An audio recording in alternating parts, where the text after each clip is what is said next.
Alors, vous voyez que le nez, ça fait très très longtemps qu'on sait que ceux qui font de la rhinoplastie, ceux qui font de la chirurgie nasale, font ce qu'on appelle de la neurochirurgie. C'est une fenêtre sur le cerveau. Il n'y a rien qui sépare le haut du nez, la placode olfactive et le rhinencéphale antérieur de l'extérieur. Vous savez que quand on met un coup de pince au niveau des placodes olfactives, vous avez du LCR qui coule très immédiatement. Pour ceux qui font de la chirurgie ethmoïdienne, vous avez déjà eu ça au moins une fois, sinon vous mentez. Et donc, c'est très important et il y a une sensibilité toute particulière. Mais notre culture française a voulu que le nez soit quelque chose d'extrêmement important. Le nez et l'adulte, le soir, au coucher du soleil, pendant le sommeil, qu'est-ce qui se passe? Baisse de la ventilation, minute, augmentation des résistances des voies aérodigestives supérieures. Tout est mis en place pour faire de la résistance respiratoire et fabriquer du syndrome d'apnée obstructive et hypopnée du sommeil. Tout ça, ça entraîne une hypoventilation qui est tout à fait naturelle, c'est normal. Et quand on s'endort, on fait de la respiration périodique de l'endormissement. Si on épelle tous les maux les uns après les autres, on n'a que de la pathologie pulmonaire, mais c'est complètement physiologique. Autre chose, le nez, quand on baisse le flux du nez, vous voyez bien qu'il y a des conséquences. Regardez vers le bas, la respiration buccale, la position basse de l'angle, l'étroitesse de maxillaire, on ne fait que parler de ça depuis le début de la matinée, la position basse de la mandibule, l'extension de la tête. Et les causes, vous les avez au-dessus. Donc toutes les causes de l'obstruction nasale vont entraîner les conséquences, et ces conséquences, c'est une résistance à l'air.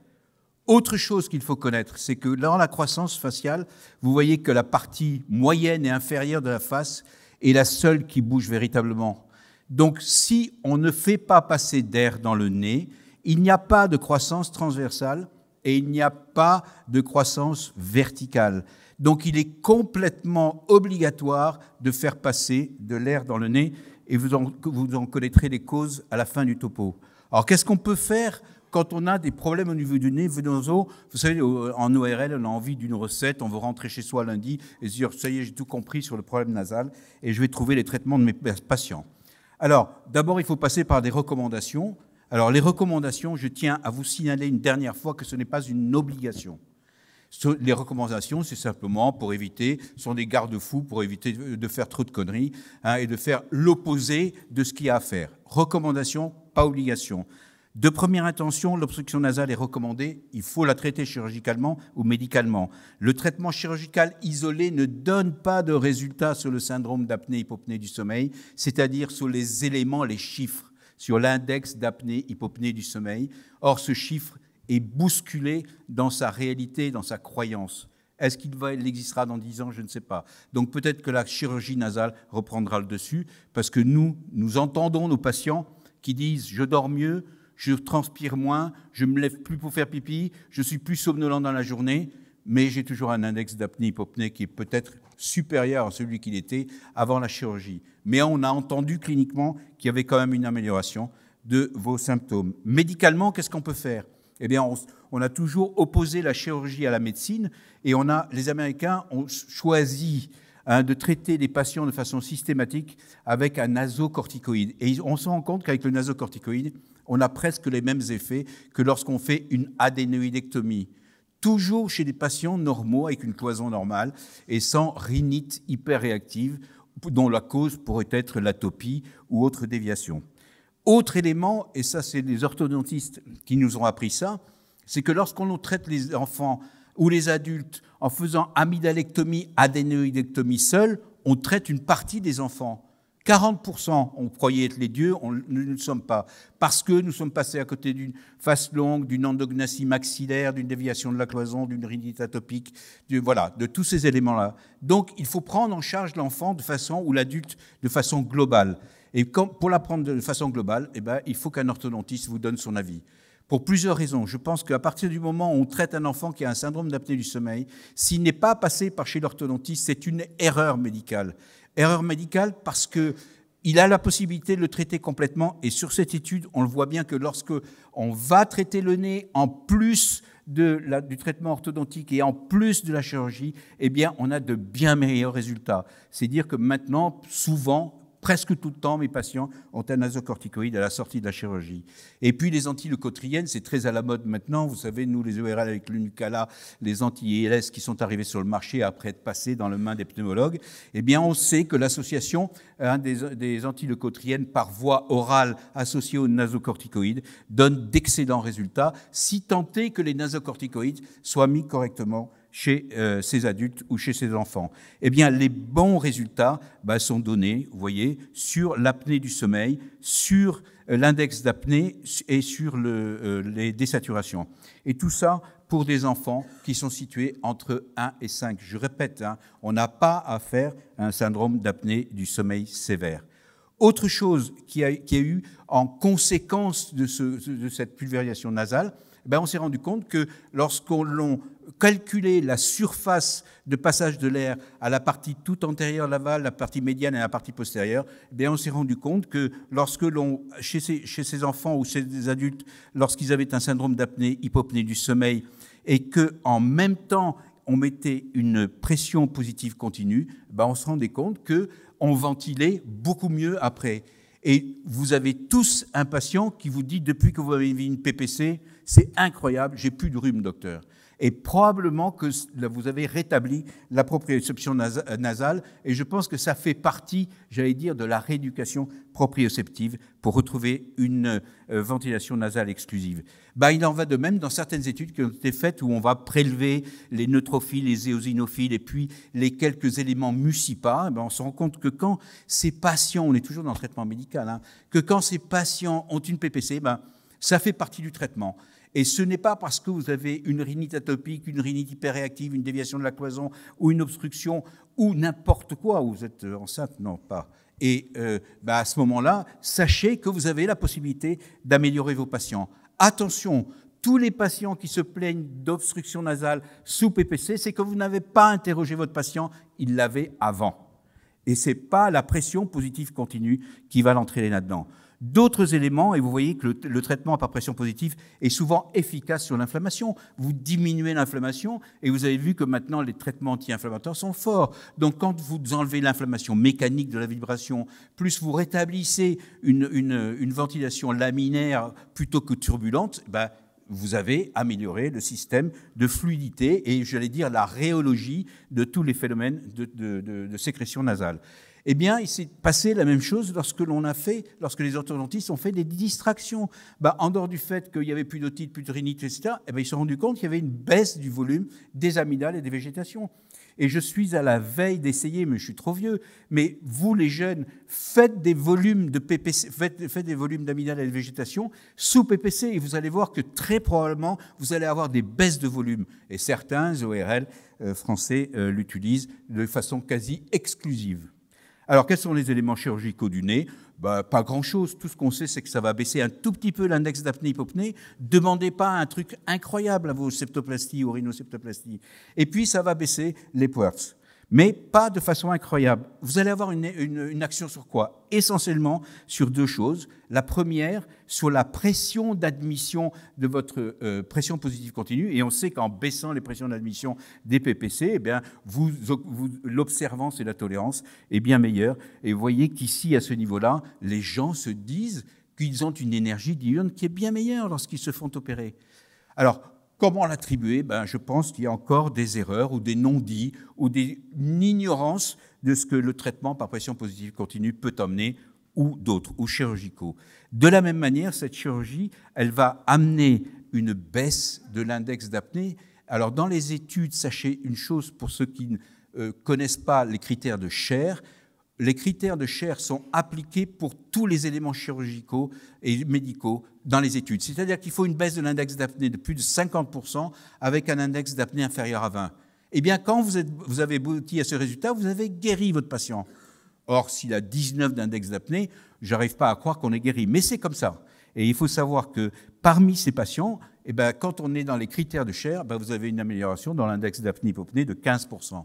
Pas énorme, hein ? C'est très difficile de prévoir quelque chose. Qu'est-ce qu'on sait d'autre aussi ? On sait que lorsque le Friedman est très proche de 1, que la position de langue est plutôt en position normale et que le patient n'est pas somnolent, on a des bons résultats de la chirurgie nasale. Donc il faut, quand même orienter votre interrogatoire un peu mieux. Et je rajouterai, mais je n'ai pas retrouvé l'article, ça m'énerve un peu, mais lorsque vous avez une endognathie et que vous avez une déviation de la cloison nasale, le patient ne sera pas mieux. Donc prévenez-le, si je fais cette chirurgie parce que la PPC sera mieux et que l'orthèse sera plus tolérée, vous aurez des meilleurs résultats, mais sachez que si vous avez une endognathie, vous avez un orifice piriforme déjà étroit, les patients se plaignent encore et disent « Docteur, vous m'avez opéré, mais ça n'a pas changé grand-chose à ma vie ». Autre élément aussi, ici à ce niveau-là, c'est que la pathologie nasale, elle diminue. Alors, j'étais obligé de vous mettre quelques études quand même si on n'est qu'à 15%. Ce n'est pas une raison pour laquelle il ne faut pas opérer les patients. Mais attention, il faut opérer les patients qui ont des déviations. Il ne s'agit pas d'opérer les patients qui ont une petite épine postérieure, etc. Des patients qui ont un véritable trouble respiratoire. Et autre élément chirurgical, je la donne aux orthodontistes et on sait maintenant que lorsque vous avez une déviation de la cloison chez les enfants un peu jeunes, attendez que la distraction ou la disjonction soit faite parce que vous pouvez avoir des cloisons qui peuvent se redresser dans un deuxième temps. Donc soyez patient, il y a une possibilité de traitement dans ce. Alors qu'est-ce qu'on sait du nez ? Pas grand-chose. À quoi sert le nez ? Pourquoi on a une préférence nasale ? J'en sais rien. L'influence démontrée de la posture du décubitus sur le nez, quand on va se coucher, ça se bouche. L'influence des troubles ventilatoires sur le sommeil en règle générale. Et puis la dynamique inspiratoire du nez mobile. Alors, cette courbe, elle est connue de tous les physiologistes qui font du sommeil. Vous savez que la pression critique, c'est la pression de collapsus. Et plus vous avez de mal à collaber, c'est-à-dire tirer fort en pression négative, et plus vous allez vous défendre contre le syndrome d'apnée du sommeil. C'est dire que chez l'enfant, vous voyez bien que chez l'adulte, il faut atteindre, chez l'adulte normal, 21 de pression négative pour arrêter le passage de l'air. Chez l'enfant, vous voyez bien que c'est infini. Eh bien, ça existe chez l'enfant, mais ça existe aussi chez la femme. Donc, il faut savoir que les pressions critiques, il faut que vous ayez ça à l'esprit en permanence. Donc, ça ne peut pas collaber au niveau rétropharyngé.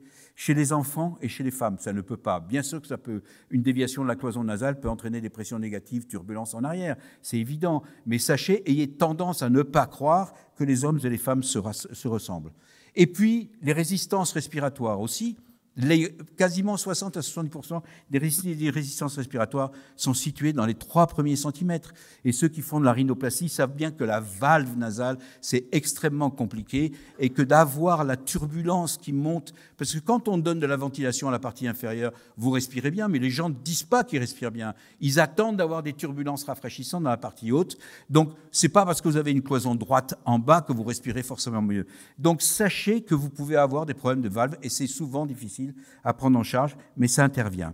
Autre élément qui est aussi important, c'est qu'il faut savoir que ce nez, il va évoluer au cours du sommeil. Et vous voyez que les résistances nasales, quand vous êtes éveillé, couché, en sommeil paradoxal et un sommeil non paradoxal, ça j'ai mis les yeux du sommeil paradoxal et l'endoscopie. Alors, qu'est-ce qui se passe pendant le sommeil paradoxal ? Vous avez une érection sexuelle, mais vous avez une érection nasale aussi. Et cette érection nasale va entraîner une fermeture des vasovasorums et donc une fermeture du nez. D'accord ? Donc, pendant le sommeil paradoxal, le fait d'avoir une aggravation, une arrivée d'une respiration buccale paraît tout à fait normal. Ça, c'est quand même le truc le plus dur et le plus chiant, j'allais dire, en ORL, c'est d'aller traiter ces valves nasales un peu molles, ce qu'on appelle le pinching nose. Alors, qu'est-ce qui se passe quand on respire par le nez ? Les résistances sont meilleures, sont moins supérieures que lorsque vous respirez par la bouche.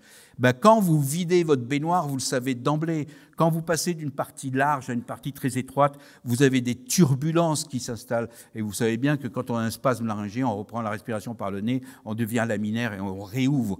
C'est exactement ce qui se passe au niveau du nez. Plus vous respirez par la bouche, plus vous allez turbuler au niveau de la partie des voies aérodigestives supérieures, et moins vous aurez de passages et donc des résistances un peu importantes. Qu'est-ce qui se passe aussi ? Vous voyez bien que la respiration orale augmente les résistances, augmente l'index d'apnée-hypopnée, et vous voyez qu'ici, il vaut mieux une respiration nasale exclusive que buccale. Mais comme je suis un peu français sur les bords et que j'aime bien la guillotine et la contradiction, j'ai été chercher des papiers qui disent que le nez ne bouge strictement pas pendant le sommeil, sauf si vous avez une tumeur, une pathologie inflammatoire du sommeil ou une pathologie morphologique avec une déviation. Ça n'empêche qu'il faudra de toujours examiner le nez. et ne pas l'omettre.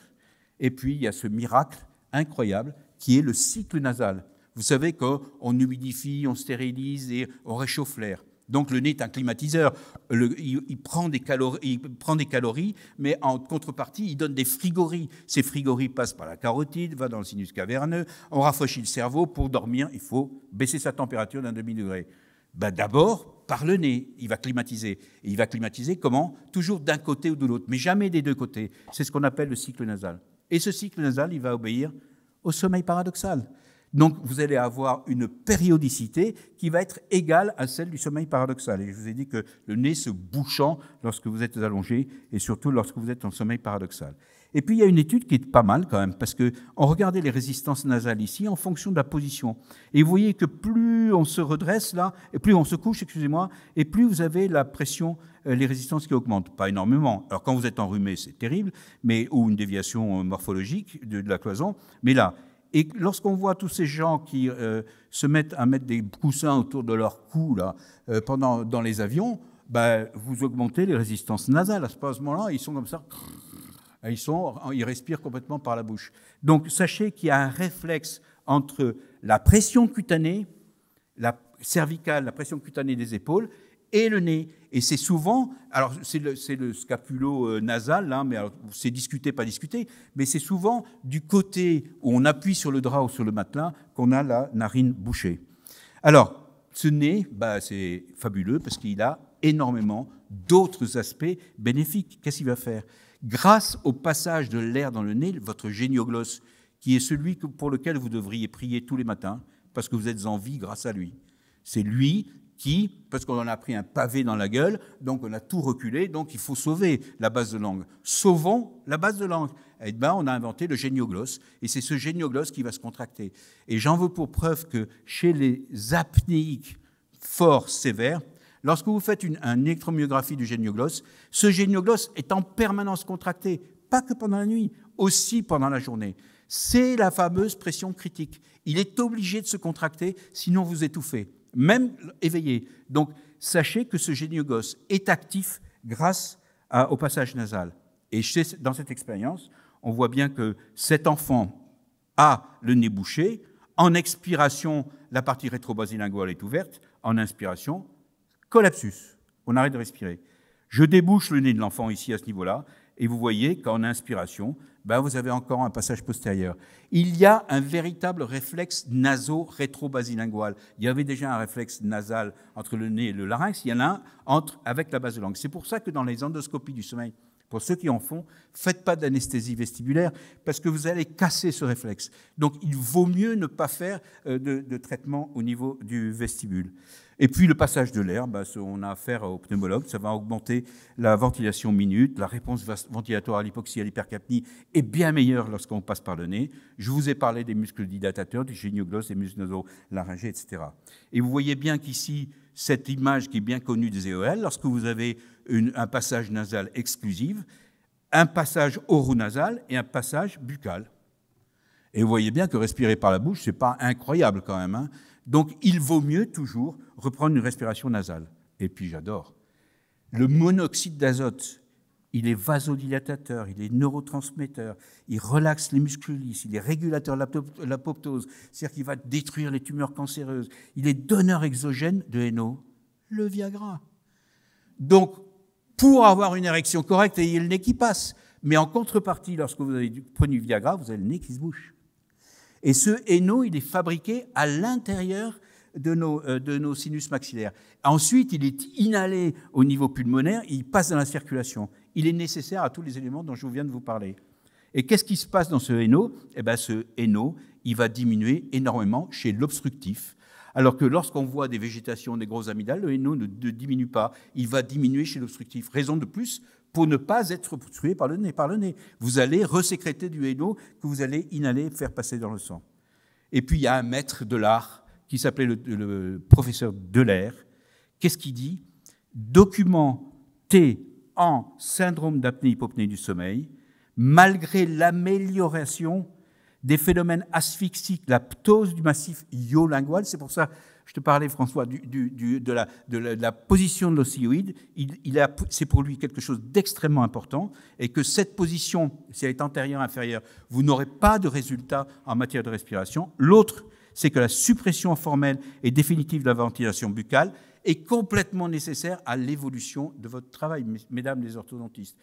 Alors, gardez espoir, parce que quand vous avez établi une face longue, étroite, avec une endognathie et une respiration buccale exclusive, si vous arrivez au bon moment, vous avez encore le temps d'intercepter. Et avec nos végétations et nos amygdales, nous interceptons et on voit des rattrapages de croissance qui s'est fait dans le mauvais sens. Et nous, les ORL, j'ai appris ça des orthodontistes, nous aussi, nous interceptons.